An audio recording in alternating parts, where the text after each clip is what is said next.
So the first thing we're going to do is create our separation chamber, and we're going to go ahead and pour some of our separation solvent.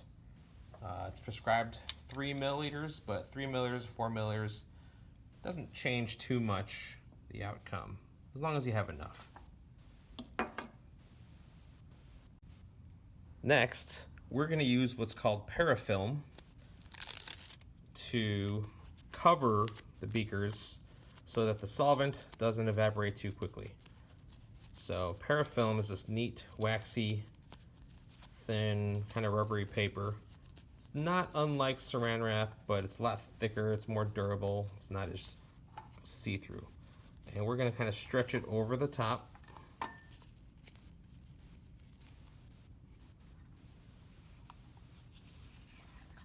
And again, this is to make sure our solvent doesn't evaporate away before we're ready.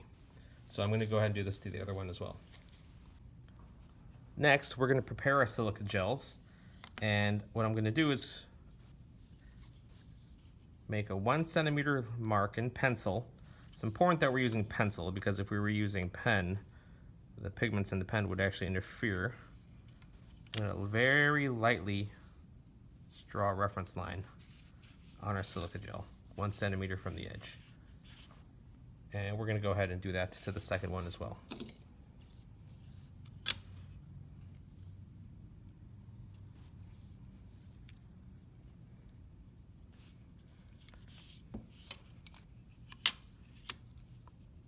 Real light.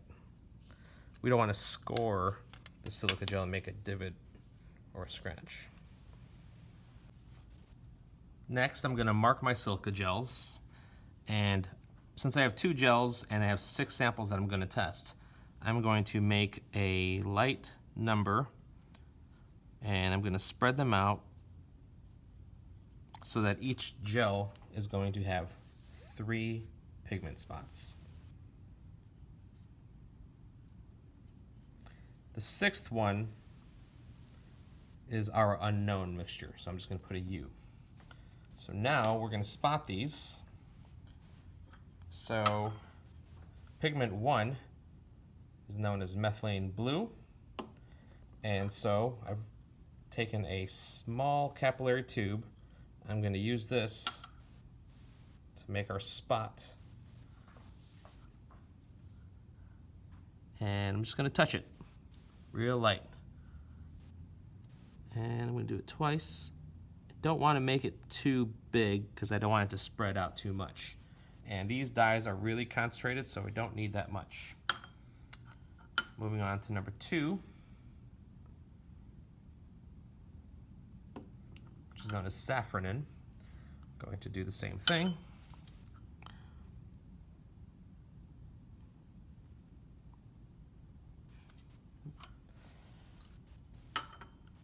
Dye number 3 is called eosin.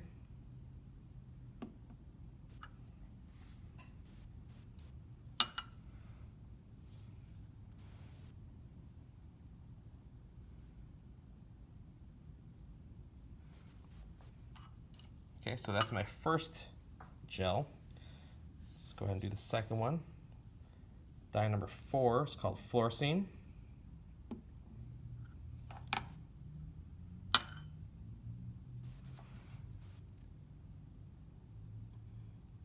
This one is a little lighter in color than the others, so I'm going to give it a 3rd touch.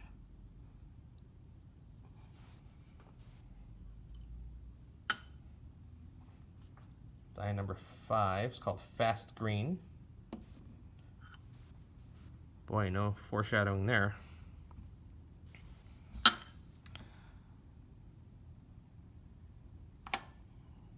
That's a big healthy spot right there. Oops. Yeah, that'll be fine. And our 6th spot is an unknown mixture. So this is going to contain 2, maybe 3 of the 5 possible dyes. And as it separates, our job is to figure out what was present.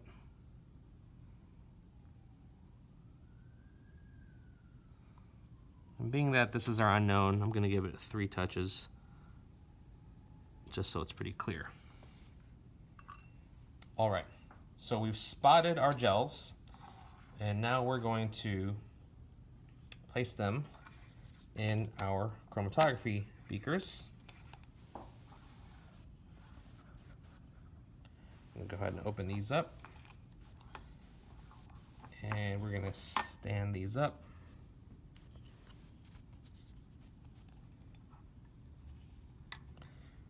And we're going to recover these.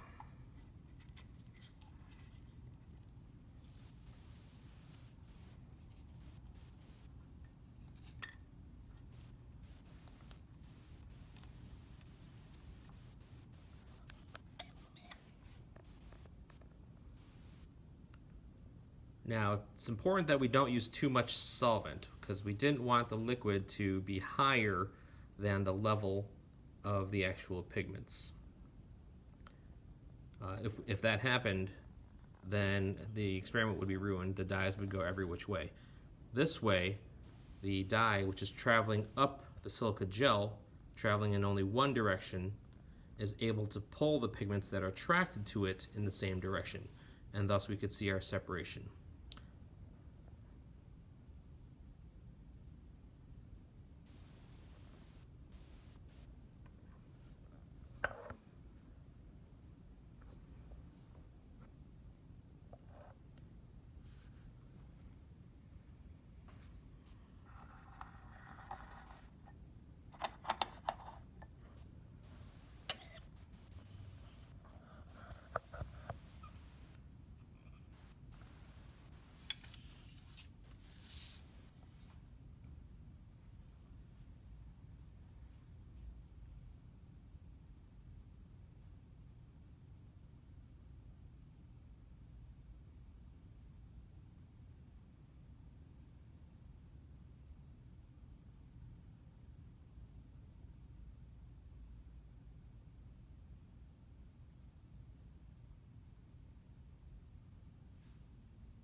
All right, we're just about done. So I'm gonna go ahead and open these up and place these on a paper towel.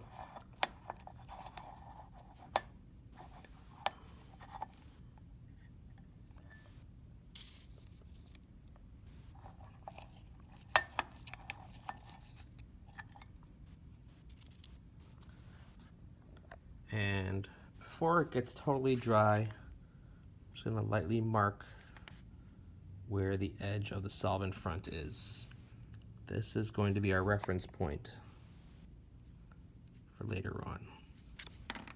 So I'm just gonna let it dry, and then we're gonna come back and make some measurements.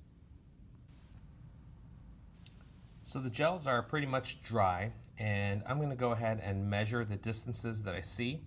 Now, if you remember that we marked the distance of the solvent front, and the solvent front was how far the solvent had traveled, and that's going to be our baseline. Now, because all of our pigments were originating at the marked pencil line, I'm going to start measuring the solvent front also from that pencil line. It might be easier to see if I do this sideways. So the distance between those two lines is 4.5 centimeters. So our solvent front traveled 4.5 centimeters. And just for posterity, let's check the second gel. So this one was traveled a hair farther. So this one was about 4.7. So sometimes that happens depending on how good of a seal you have on the parafilm on the top of the beaker. So with the solvent front, that's going to allow us to calculate what's called the RF values, or retention factor values. And retention factor is the distance that the pigment traveled divided by the distance of the solvent front. So we're going to measure from the densest spots of each of these pigments. Now, as you can see for the first one here, this one didn't really even move. So just to give it a value, instead of calling it 0, I'm just going to call it 0.1 centimeter. Now, the second one has a larger smear, and so even though the densest spot didn't seem like it moved a whole lot, I'm gonna to differentiate it from the first one, because clearly the second one had traveled farther than the first one. I'm just gonna make a mark there and measure the middle of that smear, which is about 0.7 centimeters. And the third pigment had essentially traveled way to the end of the solvent front. So essentially it's identical to the solvent front, which we said was 4.5. Now, if we look at our second gel, here we have a faint yellow color, which has also traveled the extent of the solvent front. So on this gel, the solvent front was 4.7. And the fifth pigment also, even though it's a very different color, right, these three values here, they all seem to have the same distance traveled, but they are different colors. And so for our last pigment, we have effectively two values. We've got this area here, oops, and this area here. So we're going to measure the midpoint, although as you can probably just tell by visually looking at it, it's going to be most likely the second, but we're going to measure just to make sure. So the middle of the densest area is about 0.7. And the lighter shade of pink up here, which is quite nearly at the solvent front, though it doesn't look like it goes all the way. We'll call that 4.6. Now it does look like there might be a smearing of green-blue here,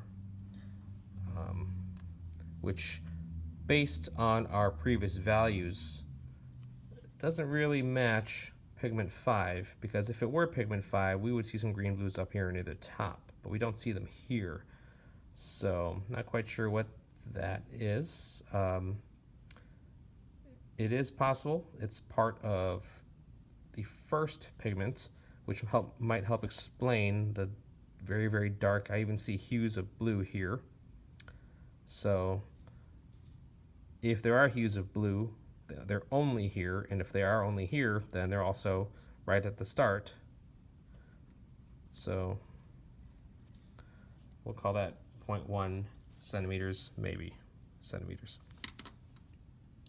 Now, the next test is the fluorescent light test. So we're going to take our gels and we're going to go hold them under fluorescent light and see if anything else is uncovered. So we're in the back room here, and we're looking at our same silica gels next to a black light. And as you can see, pigment number 4, or the first one on the second gel, is very fluorescent. The third pigment has a little bit of fluorescence to it, not much.